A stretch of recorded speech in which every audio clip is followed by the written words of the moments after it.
அத்தியாயம் 104 கருட இராச்சியத்தில் உள்நாட்டுப் போர். தென் கொரியாவின் மிகவும் மதிப்புமிக்க கில்ட், சேக்ரட் கில்ட்.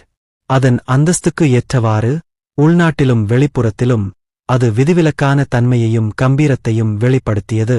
நேர்த்தியான பளிங்கு கற்களாலும் வெளிப்படையான கண்ணாடியாலும் ஆன நுணுக்கமாக வடிவமைக்கப்பட்ட ஆடம்பரமான கட்டிடம் நவீனமான ஆனால் மாயமான சூழலை வெளிப்படுத்தியது. லாபியில் பிரபல கலைஞர்களின் படைப்புகளுடன் கில்ட்டின் புகழ்பெற்ற சாதனைகளும் காட்சிப்படுத்தப்பட்டன. லாபியின் மையத்தை அலங்கரித்து கவனத்தை ஈர்த்த நவீன பாணியில் கில்ட் லோகோவை மறுபரிசீலனை செய்யும் ஒரு சிற்பம். லாபியை கடந்து செல்லும்போது கில்ட்டின் பயிற்சி வசதிகளை ஒருவர் சந்திப்பார். நாட்டின் தலைசிறந்த கில்ட்டாக பயிற்சி வசதிகள் அதிநவீன தொழில்நுட்பத்துடன் பொருத்தப்பட்டிருந்தன. தனிப்பட்ட வேட்டைக்காரர்களின் திறன்களை மேம்படுத்துவதற்காக மட்டுமே மேம்படுத்தப்பட்டது. இன்று புனித சங்கத்துடன் இணைந்த வேட்டைக்காரர்கள் சிறப்பிற்காக விடாமுயற்சியுடன் பயிற்சி பெற்று வந்தனர். இருப்பினும் உணர்ச்சிமிக்க சூழ்நிலைக்கு மாறாக புனித சங்கத்தின் மிக உயர்ந்த பகுதியான கில்ட் மாஸ்டர் அலுவலகம் குளிர்ந்த சூழலை வெளிப்படுத்தியது. புனித சங்கத்தின் தலைமைத் தளபதியும் தேவநாயகன் கில்ட் மாஸ்டருமான தனது பணிகளை மேற்கொண்ட இடம் இதுவாகும். இயற்கையாகவே பாதுகாப்பு நடவடிக்கைகள் கடுமையாக அமல்படுத்தப்பட்டன. கில்ட் மாஸ்டர் அலுவலகத்தைச் சுற்றி உயர் வேட்டைக்காரர்கள் காவலர்களாக நிறுத்தப்பட்டனர். கதவைத் திறந்ததும் உயர்ந்த கூரைகள், மின்னும் வெள்ளை பளிங்குச் சுவர்கள் மற்றும் தீவிர வெளிச்சத்தில் நனைந்த அதிநவீன மர தளபாடங்கள் கொண்ட ஒரு இடம் தோன்றும். ஆனால் தற்போது கில்ட் மாஸ்டரின் அலுவலகம் மிகவும் மங்கலாக இருந்தது. அனைத்து ஜன்னல்களும் மூடப்பட்டிருந்தன, மேலும் உட்புற விளக்குகள் பெரும்பாலும் தடுக்கப்பட்டன. மங்கலான கில்ட் மாஸ்டர் அலுவலகத்தின் ஒரு பக்கத்தில் ஒரு எளிய இருக்கை ஏற்பாடு அமைக்கப்பட்டிருந்தது. கில்ட் மாஸ்டர் தேவநாயகன் தலைமையில் அமர்ந்து ஒரு கூட்டத்தை நடத்தினார். சமீப காலமாக நிலவரைகளின் சிரமம் தொடர்ந்து அதிகரித்து வருகிறது. நிலவரைகளை அடிபணியச் செய்வதில் நாங்கள் வெற்றி பெற்றாலும் கில்ட் உறுப்பினர்களின் இழப்புகளும் குவிந்து வருகின்றன. இந்த கூட்டத்தில் வைஸ் கில்ட் மாஸ்டர் உட்பட புனித சங்கத்திற்கு பொறுப்பான உயர் நிர்வாகிகள் கலந்து கொண்டனர். நிர்வாகிகள் நேரடியாக கில்ட் மாஸ்டரிடம் அறிக்கை அளிக்கும் வகையில் கூட்டம் நடந்தது. கில்ட் மாஸ்டர், அரசாங்கம் அசுர அடிமைத்தன இலாபங்களின் மீது வரிவிதிப்பை வலுப்படுத்த முயற்சிப்பதாக தகவல் வந்துள்ளது. சரி, அவர்களால் வரிகளைக் குறைக்க முடியாது, ஆனால் அவர்கள் அதை உயர்த்துகிறார்கள். கில்ட் மாஸ்டர், இதை நாம் கில்ட் மட்டத்தில் தீர்க்க வேண்டும். பாதுகாப்பை பராமரிக்க வளங்களை தியாகம் செய்கிறோம், ஆனாலும் அரசாங்கம் இன்னும் அதிகமான வரிகளை விதிக்கிறது. இது மூர்க்கத்தனமானது. கூட்டம் இதுபோன்ற விவாதங்களுடன் தொடர்ந்தது, சூழ்நிலையை மேலும் தீவிரப்படுத்தியது. கூட்டத்தில் சங்கம் தொடர்பான பிரச்சினைகள் மட்டுமல்லாமல் உள்நாட்டு சம்பவங்களும் விவாதிக்கப்பட்டன. எனக்கு ஆர்வமாக இருக்கிறது. சமீபத்தில் பிலாக்சன் கில்ட்டுடன் தொடர்புடைய தகவல் தொடர்பு நெட்வொர்க்குகள் மறைந்து வருகின்றன. யாரோ பிலாக்சன் கில்ட்டை குறிவைப்பது போல் தெரிகிறது. விசாரணையின் போது அவர்களின் உறுப்பினர்களில் ஒருவரை நாங்கள் பிடித்தோம், ஆனால் அவர்கள் ஏற்கனவே பைத்தியக்காரத்தனமான நிலையில் இருந்தனர். எனவே எந்த துல்லியமான தகவலையும் எங்களால் உறுதிப்படுத்த முடியவில்லை. அவர்கள் ஏதோ முணுமுணுத்துக் கொண்டே இருந்தார்கள். தயட்டா! அவர்கள் விசித்திரமான வார்த்தைகளை உச்சரித்துக் கொண்டிருந்தார்கள். இந்த கூட்டம் சர்வதேச விஷயங்கள் சம்பந்தப்பட்ட விவாதங்களுக்கும் நீட்டிக்கப்பட்டது. கூட்டம் முழுவதும் கில்ட் மாஸ்டர் தேவநாயகன் பல்வேறு தலைப்புகளில் விரைவாக உரையாற்றினார். இந்தச் செயல்பாட்டின் போது அவரது உத்தரவுகளின்படி கில்ட் கொள்கைகளும் விதிமுறைகளும் திருத்தப்பட்டன, மேலும் கில்ட் பின்பற்றிய இலக்குகள் தொடர்ந்து சரிசெய்யப்பட்டன. பரந்த தலைப்புகளின் பரிமாற்றத்திற்குப் பிறகு கவனம் தேவநாயகனின் கேள்விகளுக்கு மாறியது. சரி சரி, ஜடாயு சமீப காலமாக எப்படி இருக்காரு? தேவநாயகன் தனது மகன் ஜடாயுவின் தற்போதைய நிலை குறித்து துணை கில்ட் மாஸ்டரிடம் விசாரித்தார்.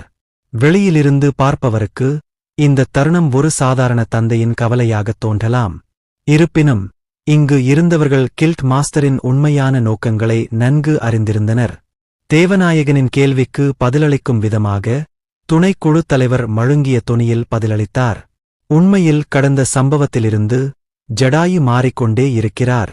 அவர் யாரையும் சந்திக்கவில்லை, தொடர்ந்து பயிற்சியில் மூழ்கி வருகிறார். துணைக்குழு தலைவரின் அறிக்கையைக் கேட்டதும் தேவநாயகன் தலையை ஆட்டினார். வைஸ் கில்ட் மாஸ்டரால் குறிப்பிடப்பட்ட சம்பவம் அசுர அலையை குறிக்கிறது. இது பெரும் பேரழிவிற்குப் பிறகு ஏற்பட்ட மிக மோசமான சம்பவமாகும்.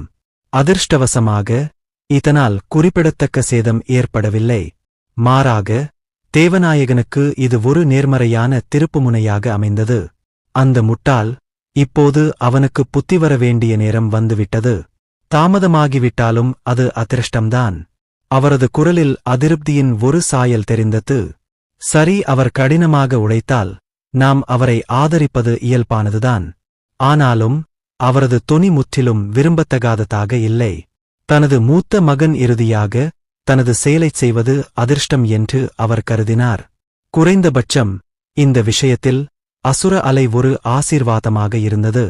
இதுவரை அவரது மகன் பிரச்சனையை ஏற்படுத்தி வந்தார். ஆனால் இதுபோன்ற விஷயங்கள் முக்கியமற்றவை.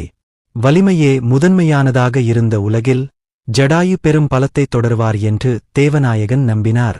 அவருடைய நெருங்கிய நண்பர்களின் பட்டியலை எனக்கு கொண்டு வாருங்கள். தேவநாயகன் தனது மகனை இன்னும் முழுமையாக நிர்வகிக்க விரும்பினார். இறுதியில் புனித சங்கத்தை வழிநடத்தும் வாரிசாக அவரை இன்னும் கவனமாக ஆராய விரும்பினார். இருப்பினும் அவர் தனது மகனின் விஷயங்களை மட்டும் வைத்து சந்திப்பை நீட்டிக்க விரும்பவில்லை. அவர் உடனடியாக அடுத்த நிகழ்ச்சி நிரலுக்குச் சென்றார். அசுர அலையை பற்றி ஏதாவது கூடுதல் தகவல்? தேவநாயகனின் அடுத்த கேள்விக்கு அனைவரும் அமைதியாகிவிட்டனர். அசுர அலையின் காரணமும் நோக்கமும் தெரியவில்லை.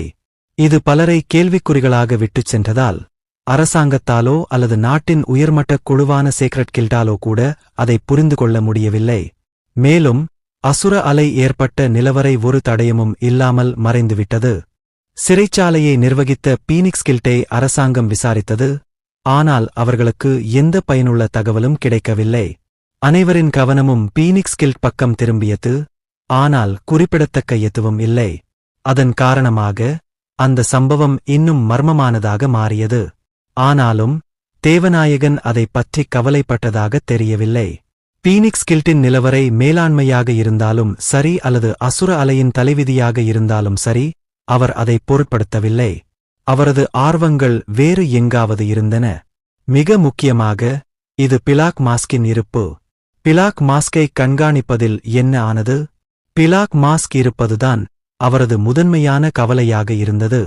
தேவநாயகன் மட்டுமல்ல, மற்ற அனைவரும் பிலாக் மாஸ்க் இருக்கும் இடத்தில் ஆர்வமாக இருந்தனர்.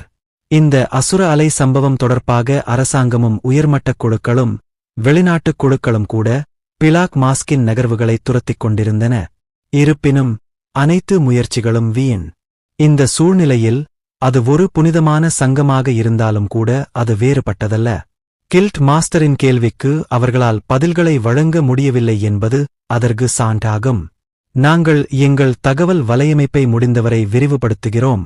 ஆனால் அரசாங்கம் இந்த விஷயத்தில் தலையிடுவது போல் தெரிகிறது. அவர்தான் அசுர அலை சம்பவத்தை முடிவுக்கு கொண்டு வந்தார். அரசாங்கமோ அல்லது பிற குழுக்களோ அவரை முதலில் கண்டுபிடிக்காமல் இருப்பதை நாம் உறுதி செய்ய வேண்டும். அவரது உறுதிப்பாடு உறுதியாக இருந்தது. இந்த முறை வேட்டை நாய்களை அதனுடன் இணைக்கவும். நாம் எப்படியாவது மர்ம நபரை கண்டுபிடிக்க வேண்டும். புரிந்தது guild master. Vice guild master பணிவுடன் தலை குனிந்தார். தனக்கு கீழ் பணிபுரிபவர்களை வேட்டை நாய்களாக பயன்படுத்த வேண்டும் என்ற கில்ட் மாஸ்டரின் உத்தரவை நிறைவேற்றுவதில் எந்த சிரமத்தையும் அவர் வெளிப்படுத்தத் துணியவில்லை. தேவநாயகன் அறிவுறுத்தல்களை கொடுத்துவிட்டு பின்னர் சிந்தனையில் ஆழ்ந்தார். பிலாக் மாஸ்க் உண்மையிலே நீ யாரு? அந்த அமைப்பின் திடீர் தோற்றம் அசுர அலைக்கு முற்றுப்புள்ளி வைத்தது. அவர்கள் எளிதாக ஏதர அசுரர்களான டெத் நைட் மற்றும் ஆர்ச் லிச்சை ஒரே அடியில் தோற்கடித்தனர். ஒருவர் தர வேட்டைக்காரராக இருந்ததால் தர அரக்கர்களை எளிதில் தோற்கடிக்க முடியும் என்று அர்த்தமல்ல. அவர்கள் எவ்வளவு விழித்திருந்தாலும் வேட்டைக்காரர்களுக்கும் அசுரர்களுக்கும் இடையிலான உடல் விவரக்குறிப்புகளில் ஒரு அடிப்படை வேறுபாடு இருந்தது. இருப்பினும் பிலாக் மாஸ்க் மட்டும் 2 ஏரேங் அரக்கர்களை வீழ்த்த முடிந்தது. குறைந்த பட்சம் இஸ்ரேங். ஒருவேளை அதை உறுதிப்படுத்த முடியவில்லை, ஆனால் அதற்கான வாய்ப்பு அதிகமாக இருந்தது. 25 ஆண்டுகளுக்கு முன்பு பெரும் பேரழிவை அனுபவித்த உலகில் நிலவரைகளும் அசுரர்களும் பெருகிய முறையில் சக்தி வாய்ந்தவர்களாக மாறி வந்தனர். முந்தைய அசுர அலை இந்த போக்கின் தொடக்கத்தை குறித்தது என்று ஒருவர் வாதிடலாம். இதுபோன்ற சூழ்நிலைகளில் பிலாக் மாஸ்கின் மதிப்பு நிச்சயமாக உயரும். நான் பிலாக் மாஸ்கை என் பக்கம் சேர்க்க வேண்டும். தேவநாயகன் எதிர்பார்ப்பில் உதடுகளை நக்கினான். மறுபுறம் அஸ்மோவும் வர்தனும் பூமியில் கால் பதித்துக் கொண்டிருந்தபோது எடிசாவும் பல்வேறு வழிகளில் முயற்சிகளை மேற்கொண்டு வந்தார். முதலாவதாக அவள் தன் எஜமானர் கொண்டு வந்த திமன் வணிகப் பொருட்களைப் பயன்படுத்தி நிலவரைகளை வலுப்படுத்தினாள். அடிப்படை உபகரணங்கள் நடுநிலைப் பணியாளர்களுக்கு விநியோகிக்கப்பட்டன. டிமன் வியாபாரியிடமிருந்து பெறப்பட்ட உபகரணங்கள் மிகவும் நல்ல தரம் வாய்ந்தவை. மேலும் ஒரு இளம் வைவர்னின் கோரைப் பற்களால் செய்யப்பட்ட வாள் டெத்னைட்டிற்கு வழங்கப்பட்டது. இது ஒரு இளம் வைவர்னின் கோரைப் பற்களிலிருந்து தயாரிக்கப்பட்டிருந்தாலும் அதன் முக்கிய பகுதி இன்னும் ஒரு வைவர்னாகவே இருந்தது. இதனால் அதன் வெட்டும் சக்தி விதிவிலக்கானது. டெத்னைட்டின் முக்கிய ஆயுதம் வாள் என்பதால் அது எடிசாவின் பரிசீலனையில் இருந்தது, குறிப்பாக அது சமீபத்தில் பாதிக்கப்பட்டதால். அடுத்து சாலமண்டர் தோலால் செய்யப்பட்ட கவசம் பூத பிரபுவுக்கு வழங்கப்பட்டது. இது சாலமண்டர் தோலால் செய்யப்பட்டதால் அதை அணிவது தீ தாக்குதல்களுக்கு ஓரளவு எதிர்ப்பை அளித்தது. மேலும் இது குளிருக்கு எதிராக சில பாதுகாப்பையும் அளித்தது. இது மிகவும் பல்துறை திறன் கொண்டது. பலவீனமான தற்காப்பு சக்தி கொண்ட கோப்லின் பிரபுவுக்கு இது சரியாக பொருந்தியது. எனவே எடிசா அதை அவருக்கு கொடுத்தார். மற்ற இதர உபகரணங்கள் நடுத்தர அளவிலான முதலாளிகளின் கீழ் உள்ள கீழ்நிலை அதிகாரிகளுக்கு விநியோகிக்கப்பட்டன. இது ஒரு பிரச்சனையா இருக்கு போல. 1 இருப்பினும் எடிசாவுக்கு ஒரு தொந்தரவான விஷயம் இருந்தது. அது ஒரு திசை தெளிப்பு. வழக்கமான திசை தெளிப்பான் போலல்லாமல் இது ஒரு துளசி மீனின் விஷப்பையிலிருந்து தயாரிக்கப்பட்டது. அது ஒரு இனிமையான மணத்தை வெளியிட்டது, ஆனால் இறுதியில் அது விஷமாக மாறியது. அதை பயன்படுத்த ஏற்ற இடம் எங்கும் இல்லை. மிகுந்த சிந்தனைக்குப் பிறகு டெத்னைட்டின் கேடயத்தில் தொங்கவிடப்பட்ட கவச உடையின் உருவம் நினைவுக்கு வந்தது. கவச உடையின் வாசனை பூச இதை பயன்படுத்த முடியுமா? எல்லாவற்றிற்கும் மேலாக இது டெத்னைட்டுக்கு அதிக தீங்கு விளைவிக்காது.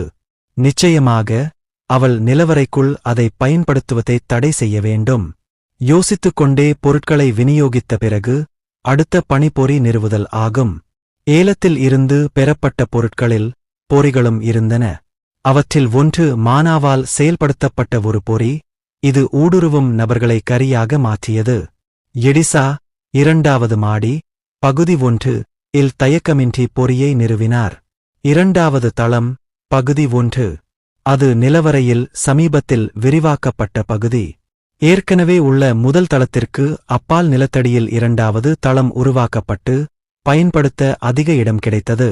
உண்மையில் நிலவரையின் தற்போதைய நிலையைக் கருத்தில் கொண்டு 2வது மாடியில் பகுதி 1 இல் பொறிகளை நிறுவ வேண்டிய அவசியமில்லை.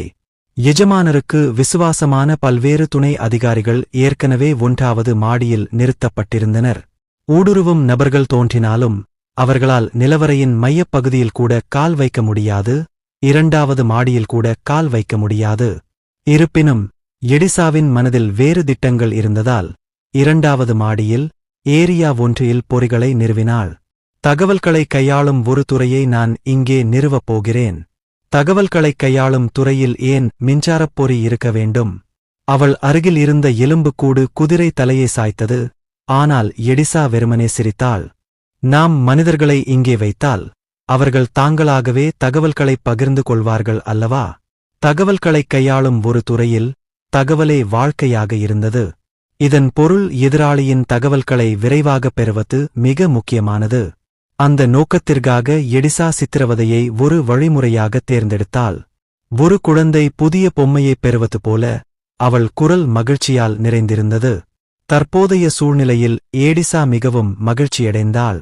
நிலவரை விரிவடைந்து பல்வேறு அரக்கர்களும் பொருட்களும் திமன் வணிகர் ஏலத்திலிருந்து வழங்கப்பட்டதால் இன்னும் பல தேர்வுகள் கிடைத்தன. இதன் பொருள் அவள் தன் எஜமானருக்காக இன்னும் பல திட்டங்களைச் செய்ய முடியும். இப்போ தகவல் துறைக்குப் பொருத்தமானவர்களைத் தேர்ந்தெடுப்போம். ஐயா நெக்ரோஸ். பெரிய எஜமானரின் தயவால் சமீபத்தில் 1வது மாடியின் பாதுகாவலராக நியமிக்கப்பட்ட நெக்ரோஸை எடிசா அழைத்தாள். அவர் 1வது மாடியின் பாதுகாவலராக ஆனதால் அவர் மீண்டும் நெக்ரோஸ் என்ற பெயரைப் பெற்றார். நெக்ரோஸ் தகவல் துறைக்குப் பொருத்தமானவற்றைத் தேர்ந்தெடுத்து சமர்ப்பிக்கவும். எடிசாவின் அறிவுறுத்தலின் பேரில் நெக்ரோஸ் சல்யூட் அடித்துவிட்டு வெளியேறினார். இது நன்றாக இருக்க வேண்டும். பொருட்களின் விநியோகம், பொறிகளை நிறுவுதல் மற்றும் தகவல் துறையின் சுருக்கம் ஆகியவை நிறுவப்பட்டன. ஆனால் இன்னும் செய்ய வேண்டிய வேலை இருந்தது. எடிசா உடனடியாக அடுத்த பணிக்குச் சென்றார். அது கருட இராச்சியத்துடன் தொடர்புடையது. தனக்குப் பின்னால் தோன்றிய நிழலால் கொடுக்கப்பட்ட அறிக்கையை எடிசா படித்தாள். அதில் கருட இராச்சியத்தில் சமீபத்திய நிகழ்வுகள் பற்றிய தகவல்கள் இருந்தன. உண்மையில் புனித ஆணையின் நடவடிக்கைகள் நாளுக்கு நாள் மோசமடைந்து வருகின்றன. புனித அமைப்பின் அதிகாரப்பூர்வ தூதர் கருட இராச்சியத்திற்கு வந்து நீண்ட நாட்களாகிவிட்டன. கருட ராஜ்ஜியத்திற்கு அனுப்பப்பட்ட பாதிரியார்கள் மற்றும் புனித மாவீரர்கள் தொடர்ந்து காணாமல் போனதால் விசாரணைக்காக ஒரு தூதர் அனுப்பப்பட்டார். ஆனால் அந்த தகவல் முழுமையாக மறைக்கப்பட்டது.